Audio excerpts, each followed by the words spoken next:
Let us continue with the compound epithelium. वहीं से शुरू करेंगे जहाँ पर लास्ट वीडियो में छोड़ा था। तो कंपाउंड एपिथेलियम का थोड़ा बेसिक मैंने आपको बता दिया था that it is multi layered, ठीक है, और इसकी तीनों लेयर्स में बता चुकी हूँ। तो वन बाय वन इनको डिटेल में करते हैं। सबसे पहले पढ़ेंगे स्ट्रेटिफाइड।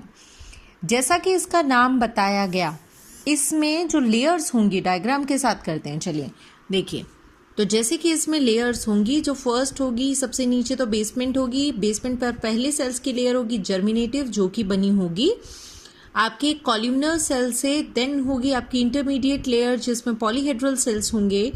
देन होगी सबसे ऊपर, क्योंकि ये स्क्वैमस स्ट्रेटिफाइड एपिथेलियम है तो स्क्वैमस लेयर होगी।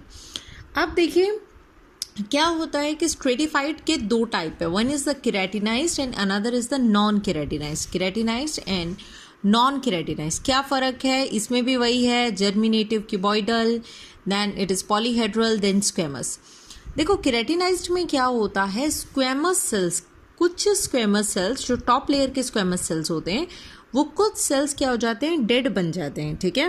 उन लेयर्स का डेड हो कैसे हो जाते हैं, उनका सारा प्रोटोप्लाज्म निकल जाते हैं और उनके ऊपर एक वाटरप्रूफ लेयर आ जाती है, जिस प्रोटीन केराटिन प्रोटीन की एक वाटरप्रूफ लेयर आ जाती है।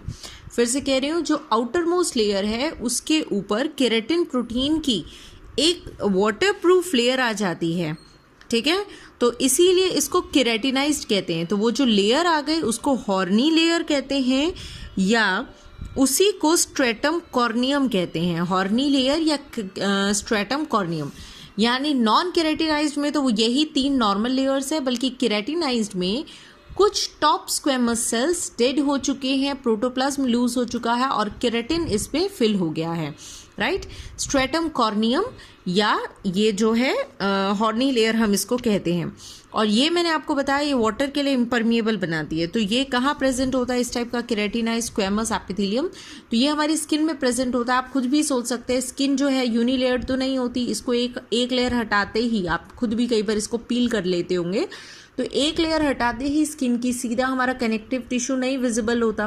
क्यों? क्योंकि बहुत सारी लेयर है और इसकी टॉप लेयर डेड है क्योंकि वो स्ट्रेटम कॉर्नियम है, ठीक है। दूसरी नॉन केराटिनाइज्ड वाली जो है, इस पे कोई केराटिन प्रोटीन नहीं है। इसका क्या काम है, ये मल्टी लेयर जो लेयर है ये प्रोटेक्शन देती है शॉक वगैरह से, ठीक है। ये मिलती है हमारे ओरल कैविटी में, टंग में, फैरिंक्स में, ईसोफेगस में, विजाइना में, सर्विक्स में, इन जगह पर जहाँ पर मैकेनिकल अब्रेशन यानी कि चोट लग सकती है, ऐसी जगह पर, ऐसी सॉफ्ट पार्ट्स में प्रोटेक्शन देने का काम करती है।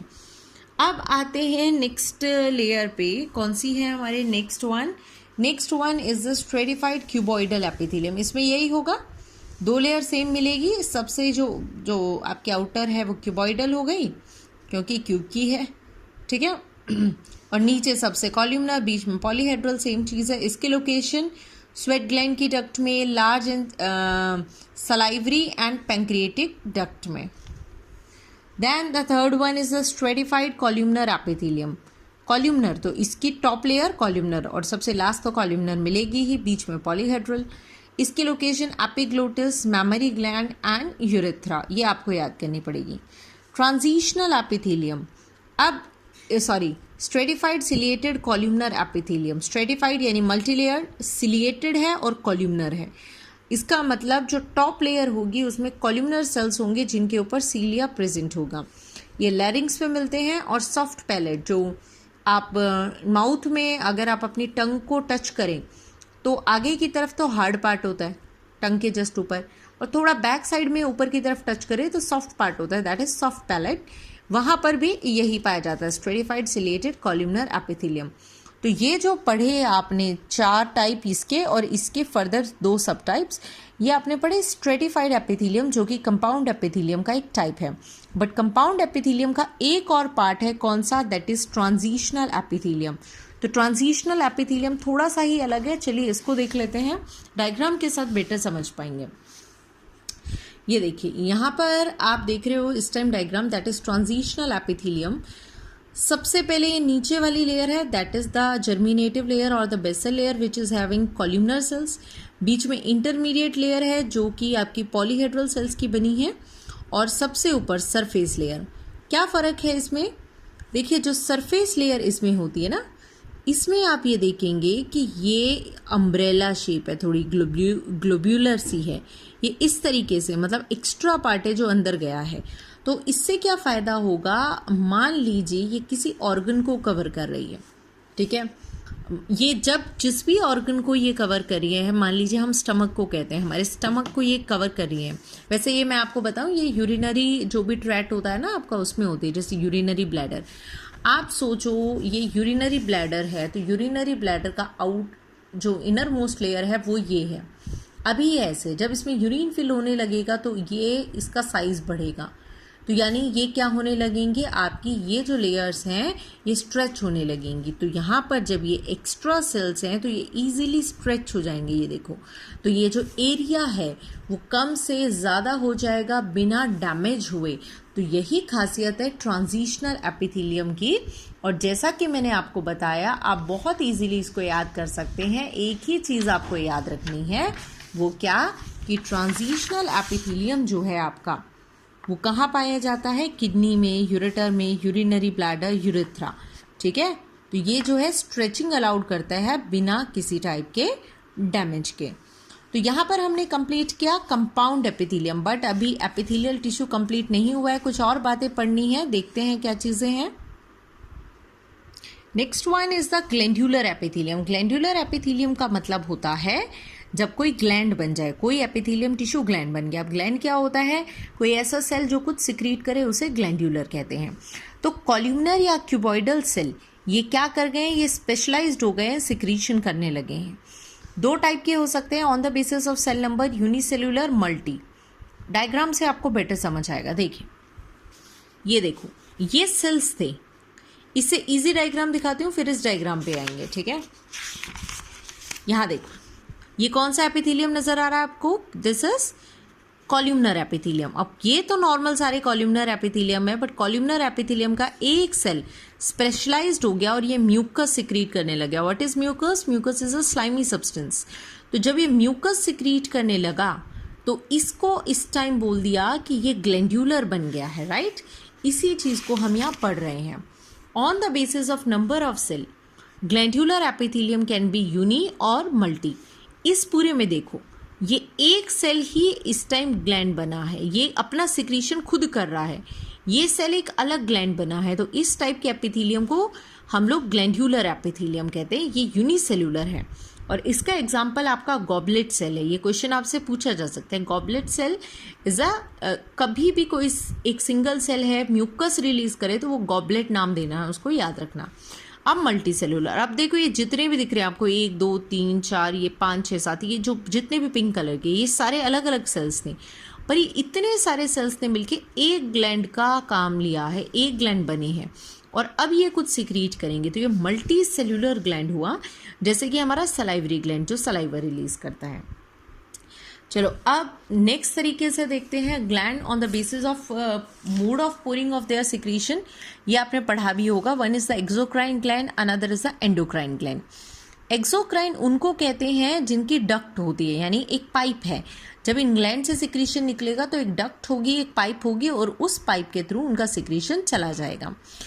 और जैसे ये जितने भी होते हैं जो ये सिक्रीट करते हैं वो एंजाइम्स होते हैं। जैसे सलाइवरी ग्लैंड से सलाइवा निकला तो वो एक्सोक्राइन का एग्जांपल है। स्वेट ग्लैंड से स्वेट निकला, ऑयल ग्लैंड से ऑयल निकला।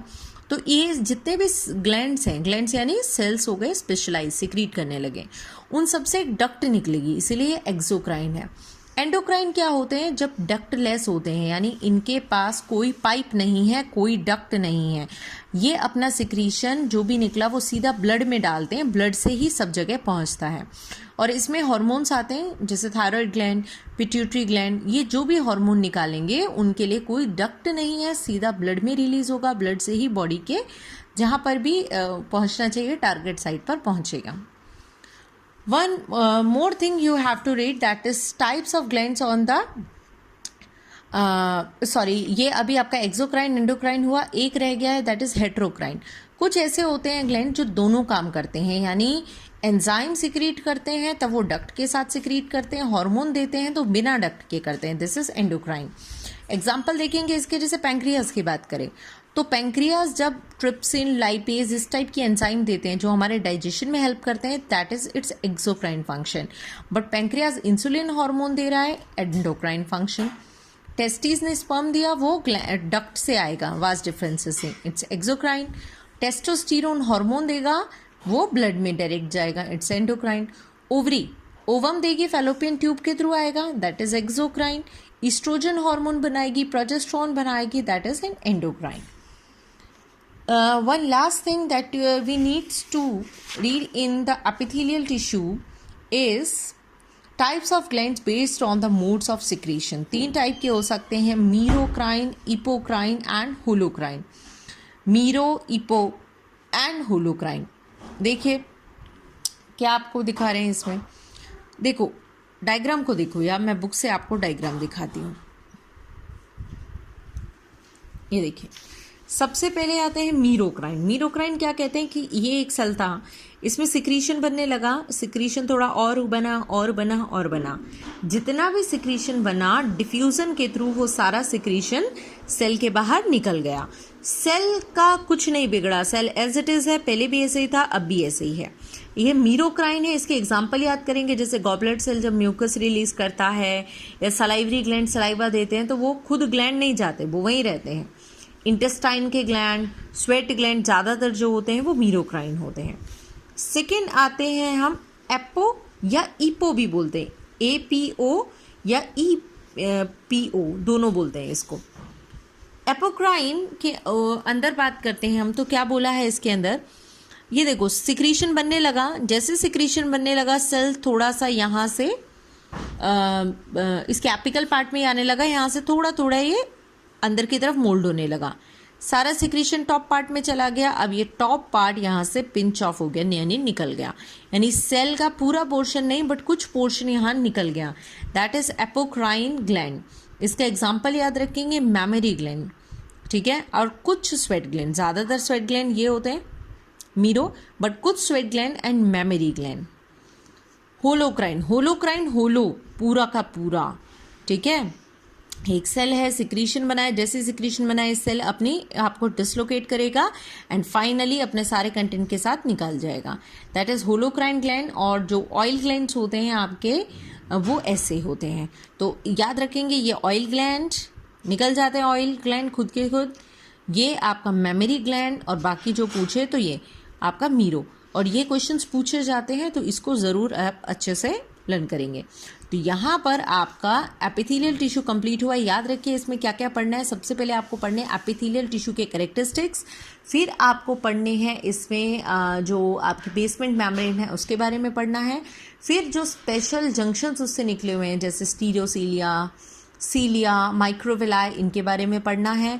फिर आपको एपिथेलियल टिश्यू पढ़ने हैं, सिंपल टाइप के, सिंपल 5 हैं, squamous, columnar, cuboidal, ciliated and सूडोस्ट्रेटिफाइड।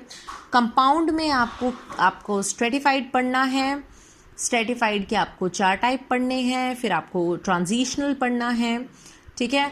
उसके बाद आप पढ़ेंगे ये आपके ग्लैंड्यूलर, यूनी एंड मल्टी, आप पढ़ेंगे मीरो, एपो एंड हुलो, आप पढ़ेंगे इसके अंदर एक्सोक्राइन, एंडोक्राइन, हेट्रोक्राइन और junctions, that is tight junction, gap junction and the adhering junction. So now the complete from epithelial tissue is covered.